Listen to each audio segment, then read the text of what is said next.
For so long, I wanted to use plants and herbs, but I didn't know how to. And so I'm on a mission to share with you exactly how I started from just using pots and a little bit of resources to now having a garden. But I don't have a homestead, but I am making it work because even in small spaces, you can benefit your health with plants and naturally. So I wanted to share how I started. So I first started by adding just pots around I had an apartment at the time. I had some inside, I had some outside, and I just used the soil from my friend's house. And it wasn't ideal. It wasn't, it wasn't perfect, but guess what? Just like me knocking that down, life is not perfect. It's okay to fail and not succeed. But, there were some things that succeeded. My holy basil did really great. I had some tomatoes that came out of it, some cucumbers. Did I get as much as I want? Probably not. But I have grown over the time, and now I have a lot of perennials that I want to share with you that you can start in a pot or you can start it from seed, and you can be successful even in a small space. To begin with, I love tricolored sage. It is a beautiful plant. Look how much it has taken over this area. This came from one plant, and I've given it away a couple times. You have to be careful to get the roots because there's been a few times I've just gotten the stems accidentally, and you see this spot right here. That's where I just gave someone some tricolored sage. But I love how it's got these beautiful flowers on it as well. So there's just so much that I love about it. It can be grown in a small space, and you don't have to keep it in this large of a space. It's super easy. I did get it from a plant. I didn't grow it from seed, but you can. Right next to it, we'll just keep on going. And these are poppy seeds. These are really easy to just put the seeds on the soil and let them germinate that way. If you have a hard time with pests and things like that, then I would definitely put a covering over it before, just to help it germinate. Something like a plastic container that's see-through. But once they get started, they will come back every year, at least in zone 7B. So I always tell you what is going to come back for me in 7B. But I know you guys may not be in the same area. That is totally fine. Here we have chicory, and this is not what I expected chicory to look like, because when I see it on the side of the road, you see these long stems with the blue flowers, and it will get there. But right now, it's just this luscious green that almost looks like salad. But I did plant these from seed inside in my basement. I'll tell you this though, I use a shop light. I do have some grow lights that I've gotten, but if all you have is a shop light, that works. My mom only uses that, and her plants do well. So start wherever you can. It doesn't have to be fancy. These are morning glories, and yes, there is a little bit of damage from some slugs. I have been putting a little bit of Sluggo. It's organic, it's natural. I don't do it very often though. If the plant looks fairly healthy, then I won't do too much. I don't know if I'm going to do more because there are some holes. If it gets a little bit worse, you see this one right here, that's pretty bad. So if it keeps doing that, then I'm going to definitely put a little bit more down because I want to keep that at bay. This is my zinnia, and this year I didn't think I was going to get any good zinnias, but I actually had one reseed itself in the front, and then I've got this one here, and at first it took a really long time to start growing, and now it's looking great. So just because it doesn't start out looking great doesn't mean it's going to continue. This is called Dara, and it has a pretty purple flower, kind of like Queen Anne's lace, but you don't want to get it confused with hemlock because that is super poisonous. But I've got yarrow here. This one I did plant from a plant, but I'm telling you, I went on a hunt before I had the ability to have a garden, to have extra income, and I found a stem this small. It was this and then one more. It was like that. I found it at the park and I planted it and it made a huge plant. And then I even gave a part of it to my mom and it made a huge plant at her house too. She has to cut it back every year. So, and it comes back every year in my zone. So definitely check into yarrow. There are so many health benefits. Check my shorts. I've made several shorts about yarrow if you want to know more about yarrow. Now, this guy is just for fun. I love, pops of color. This guy is blackberry bush. I'm going to plant that out back. This one didn't make it.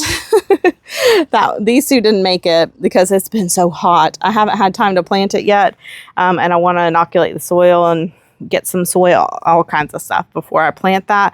But I might repot it. Anyways, the point is, this I bought all on its own. It's all inclusive. But if you look straight down here, this is hollyhock. There are some benefits to hollyhock. I haven't dove deep into that yet. So stay tuned. I'm going to be diving deep into hollyhock soon.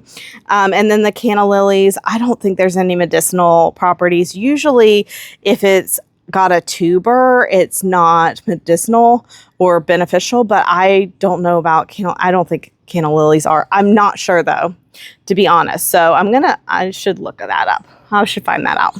I did look it up because I'm a curious person and it is known to help with diarrhea, gonorrhea, and period pain. So though the sap can cause irritation on the skin. Anyways, I do love to know exactly what I have in my garden, how to use it. I actually haven't looked up begonia or coleus. I don't know if they have any properties. And this guy is a little succulent. I don't think they do, but it's a nice little pop of color down there. And it actually matches my yarrow. So it has been really fun for me this year. So of course I have mint in my garden, but I also have it in a container. I'm that type of person that likes to test the boundaries. People are like, don't plant mint in your garden. Well, I did, and I have multiple places. I'll share with you that on the way. I have chamomile here, and I love to take the chamomile and kind of spread the seeds along the surface.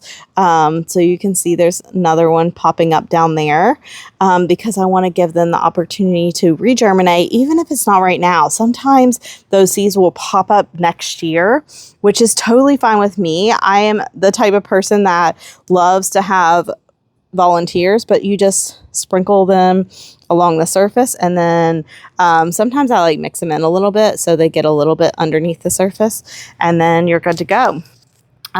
These are my potatoes. They're doing all right this year. I'm not the best with potatoes, but I try them every year. Here are my chrysanthemums, and they have some benefits to them. And then I've got some more chamomile back there. He's not very happy because I took all his friends away. He was with a bunch of other friends, so I disturbed him. So hopefully he perks back up soon. And this is my spearmint. Oh, let me pull you back. This is my spearmint right here. And so it does go throughout. You see, it's on the other side to the neighbors. You see it pops up here. It even comes, here's some mugwort, which grows very similar to spearmint. And there's more spearmint down there. Now, what do? In the fall, this will take over this bed, and I kind of just let it sit there. So it's kind of like a green cover for my garden, and I will just rip it out as I'm planting new plants. So to me, it doesn't bother me to do that. Some people do not like that. And it does kind of move the soil around. So the microbiome, I don't know if it's the best for it, but my plants do okay. And so that is my strategy, and that's the way I do it. I like to be a little bit of a rebel, and I don't like to always follow the rules. Here is my my cilantro.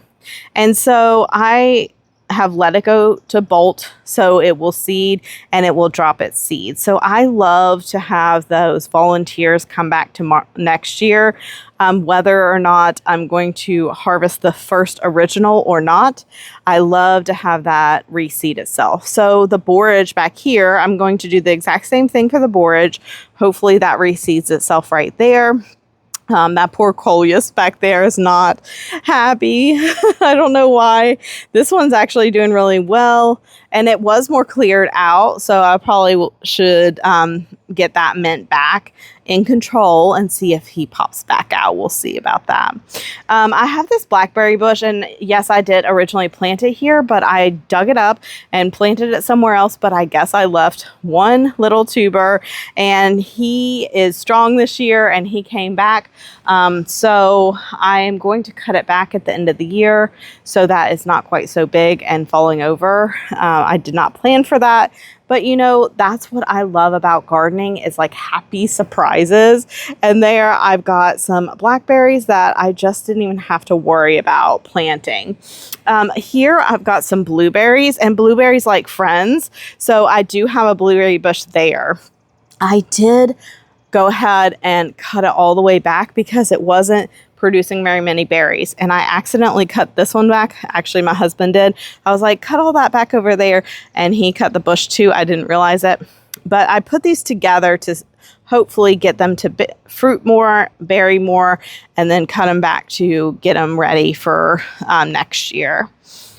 Here I've got columbine. They do have toxin in every part of it. Some people consume them. I would not recommend that because they do have toxins in them. Here is bee balm. Oh my gosh, I just love this pop of color, and I have coveted this from people who have this bee balm all the time. It is just so beautiful, but it's also medicinal, and so I'm going to be diving into that later. And let me know if there's one particular herb or plant that you would like me to dive into. I love talking about plants. And I typically do that on my shorts just because I like to get things quick and to the point.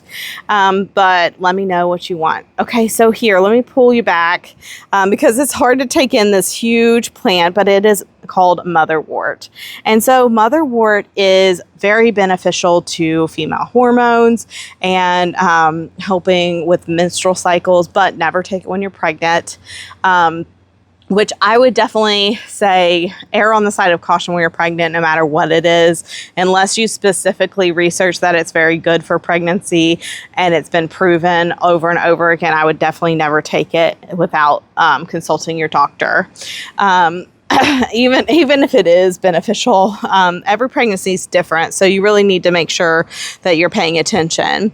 Okay, and so here are some candy tufts, and this one's just for fun. I think this is Gazanzia. I think I got that one because it was beneficial, but it is pretty. So that's what I'm using for right now. Okay, so I have this guy. He is a cucumber. And then these guys, I don't know. I think that might be valerian. I planted these in a second succession and I forgot to label them. And this one's definitely a surprise. So if you guys know what this is, let me know down below because I can't remember. I did get some herbs for seeds, so I know I'm excited about it, but I don't know what they are. This purple basil that's hiding kind of underneath the motherwort is super pretty. I love basil in general. It's a calming, it's antibacterial, and it's also just, you know, a nice for your digestive system. This guy, I don't know what he is. This one is called lungwort. Of course, it's good for your lungs.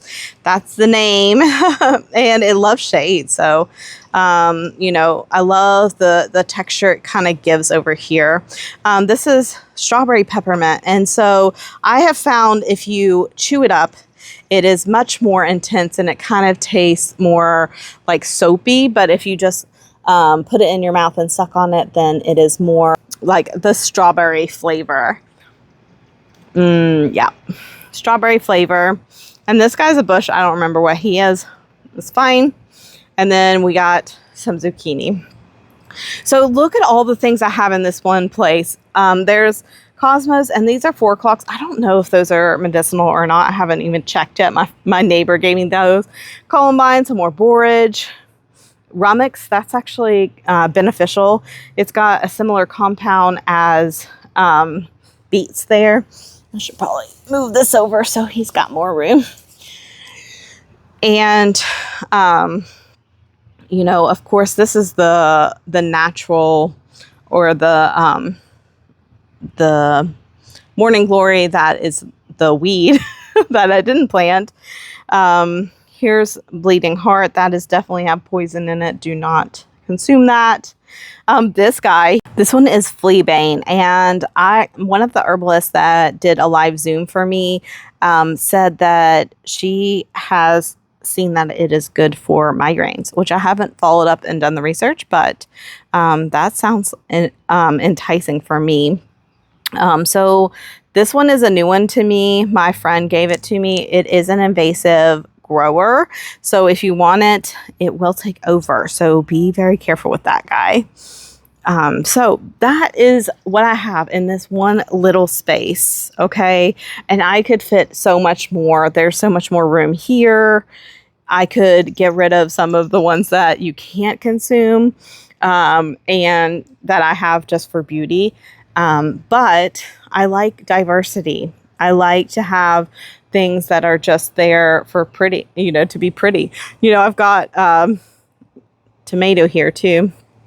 And I did plant some beans. I don't know if they're growing or not. I don't see them. But, you know, diversity is key. And this is what I feel like cuts down some of that pest pressure. If you only have 1 or 2 plants and it's surrounded by all these other plants that smell so intense, they get confused. They don't find them. You could keep the soil super strong with a nice microbiome, with ground covers and different levels of your plants, and you are just going to see your plants take off. So I learned a lot about soil and microbiome for one of the groups that I'm in on school. So I will post that down below. Also, I have my own group because let me flip you around, because I want to provide a space where you can learn exactly how to garden with a small space, and you don't have to be stressed about like having this huge homestead that costs thousands of dollars. Just do it in your garden. Do it in your side yard. Make your side yard into a garden. Make your front yard into a garden. I actually dug up my front yard, and we can go over there another day, but there's quite a bit here. So let me know what you want me to make a video on next. I would love to share with you all about gardening and herbs and anything to do with plants. So let me know down below.